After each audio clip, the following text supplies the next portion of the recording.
Let's take a look at the 8th pick from the 2017 NBA draft, Frank Ntilikina of the New York Knicks. So recently, there was news that came out that he was going to miss the last 2 weeks of the season, and that's causing his future with the Knicks to grow more uncertain. He's had a disappointing season offensively, averaging only 5.7 points on 39.5% effective field goal, which is among the worst in the NBA, but he's still young and showing signs of promise. A lot of fans were looking forward to seeing the potential backcourt pairing of this defensive specialist and the recently acquired explosive point guard Dennis Smith Jr., who was drafted right after him. Although, due to injury, it looks like it won't happen this season, and maybe never. The season as a whole has been tumultuous for not only the French point guard, but for his team. As of April 2nd, the Knicks hold the league's worst record at 15 wins and 62 losses. Tank for Zion. That comes out to a win percentage of 19.5, which is currently the only record in the whole league below 20%. They also have the worst offensive rating at 104.7 and the third worst defensive rating at 113.8. There have only been a few bright spots with this team, including the development of Mitchell Robinson, who was selected in the second round of the 2018 draft. He's having a historic rookie season, including a 19.21 rebound game in a 25-point loss to the Raptors. Other than that, the season has included various highs and lows as you'd expect from a young developing team. Coming into the season, Knicks fans were hopeful for Ntilikina to develop under the new head coach David Fizdale, who was hired to lead the rebuilding process. During his rookie season, he was under Jeff Hornacek, who favored starting an aging Jarrett Jack over him, which is not cool. In a new season under Fizdale, many speculated that the door would open for Frank's development as the youth movement started.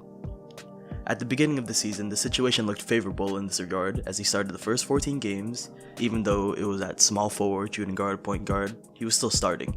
He averaged over 25 minutes per game. His counting stats weren't good.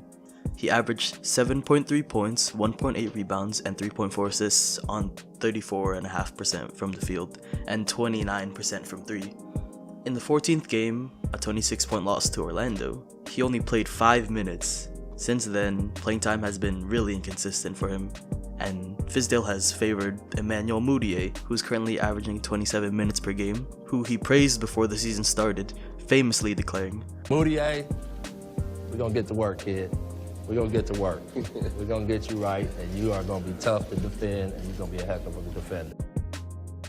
Fizdale has made well on this, as Mudiay in his 4th year is having by far the best season since his rookie campaign, averaging 14.8 points, 3.8 assists, and 3.3 rebounds, shooting 45% from the field and nearly league average 33% from 3.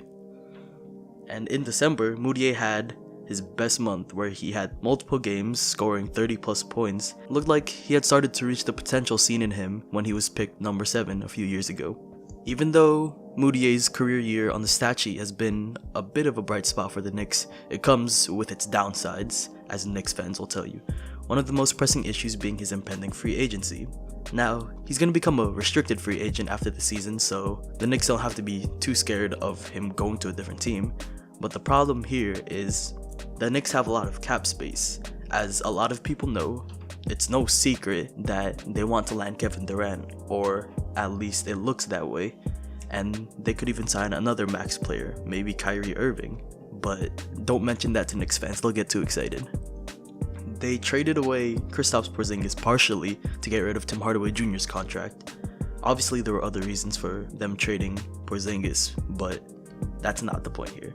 This has led to fear from fans speculating about what the worst case scenario could look like for the Knicks if they fail to lure free agents like KD and Kyrie. In a situation where the Knicks don't sign either of these players, or maybe only one, could Knicks fans see the extra cap space being used to overpay another free agent? Maybe Emmanuel Mudiay? Obviously the Knicks aren't going to throw anything near a max contract to him. He's not a Kyrie replacement. But given the fact that some teams are bound to fail in their free agency hopes, along with Coach Fizdale's obvious affinity for the player, it's possible a team may offer Mudiay more than his worth, and that could tempt the Knicks to match.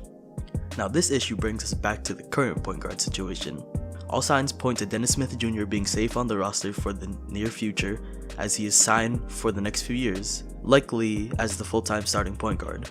Reportedly, Fizdale is open to trying lineups featuring both Smith and Moutier. Maybe he wants to start both of them. Although Dennis Smith Jr. seems safe on the roster.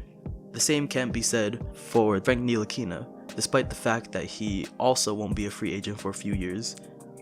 For most of the season, it seems like he's had little room for error before being pulled from the court.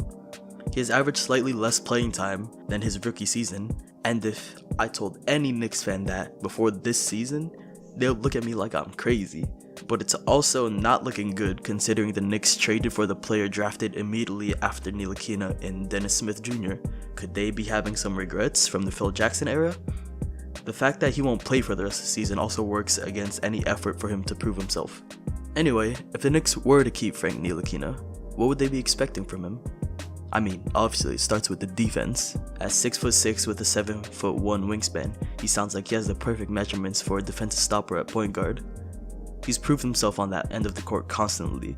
While it's difficult to pick out any positive aspects for a defense on a team that's been so horrendous, there are instances where one can point to Ntilikina performing well individually on a consistent basis. A game that illustrates this well is the 61-point outburst by James Harden at MSG in January. He went 17 for 38 on the night, but only 1 for 6 with Ntilikina guarding him. The Knicks point guard showed his defense in multiple ways, such as effectively defending the famous lethal step back on a scorching hot night from the reigning MVP.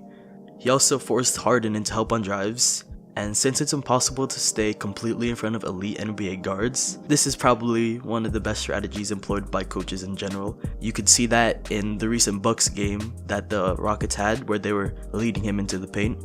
Defensive performances like this one aren't rare for Ntilikina, as over his 2 years in the league he has received praise from other stars including Kyrie and Steph, even though Steph mispronounced his last name.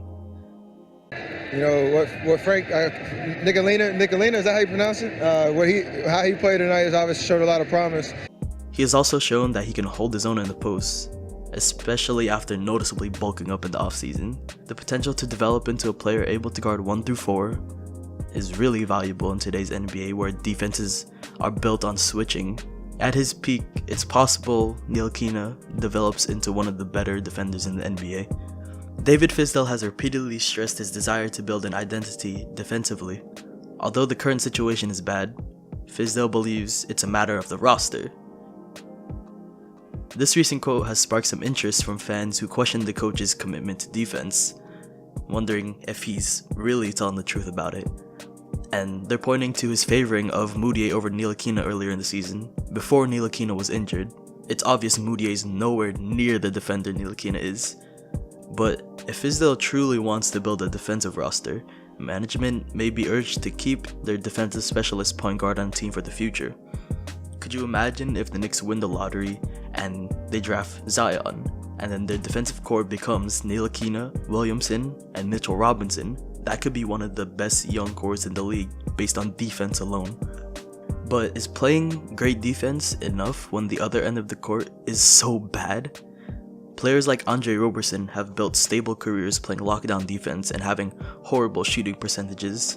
But is that what the Knicks need? An Andre Roberson type player?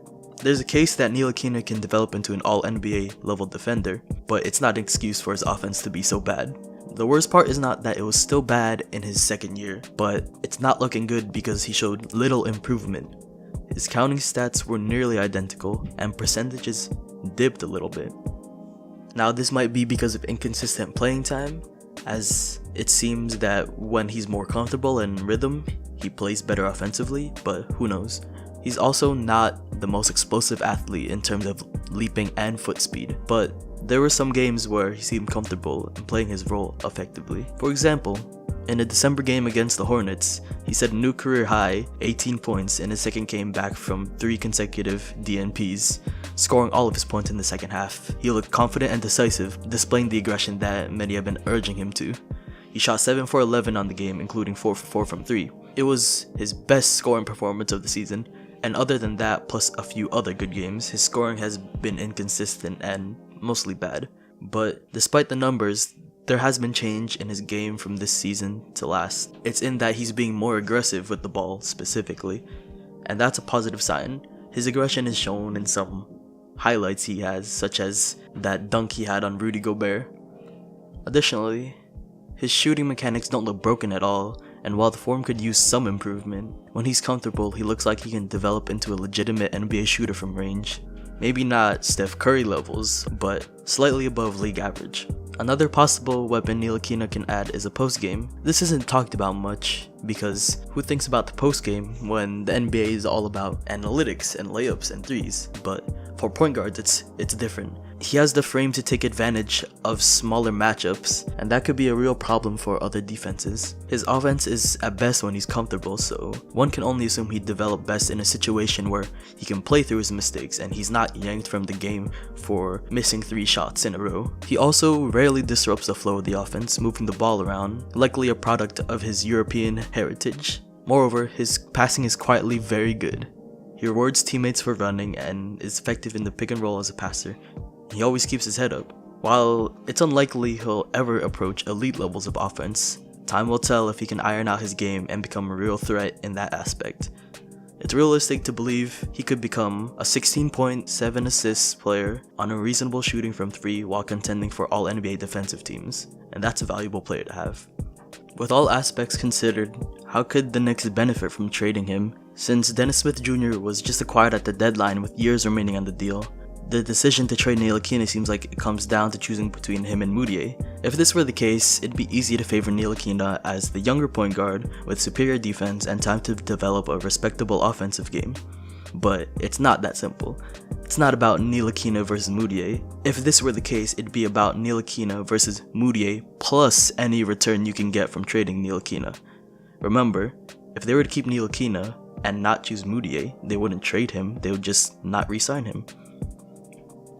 That being said, what could the Knicks expect in return for the 20-year-old guard? While Ntilikina was formerly a number 8 pick, his value has gone down. It's possible that the best the Knicks could get for Ntilikina is a pick in the latter half of the first round, outside the lottery. Another possibility is getting second-round picks in return, or maybe 1 second-round pick along with a player.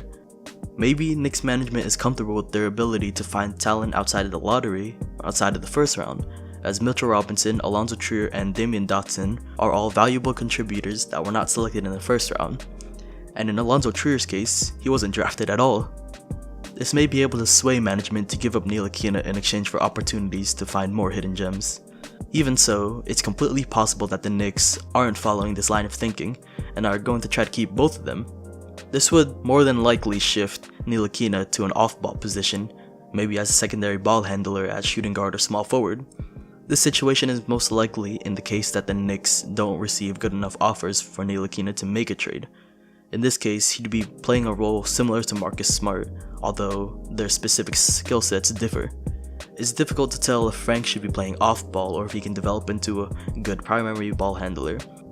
It's been a contentious topic amongst Knicks fans. Either way, the presence of Mudiay likely holds back his growth, especially if Fizdale keeps up his current preference. At the end of the day, Ntilikina has the mold for the type of player who contributes to winning basketball. He does his best to work in the flow of the offense, gives full effort at all times, plays perfect defense for the modern style of basketball, and has a good feel for the game for someone so young. A realistic ceiling for him is being the 3rd or 4th best player on a legitimate championship contender, maybe as good as Drew Holiday. At his worst, he's a defensive specialist who's below average on offense. Think Marcus Smart, or Tony Allen, or Andre Roberson. Not many players have the same potential as Ntilikina, but given his size, smarts, and skills, the development of Ntilikina could be the greatest test of the Knicks' ability to bring out the potential in players, but it seems like they're leaning towards pulling the plug on this project, especially if the rebuild turns into a win-now situation with the signing of a superstar free agent or two. If the Knicks give up on Ntilikina too soon, they could be making a regrettable decision that ruins their eventual championship hopes. If you enjoyed the breakdown, consider leaving a like and subscribing for more videos like this.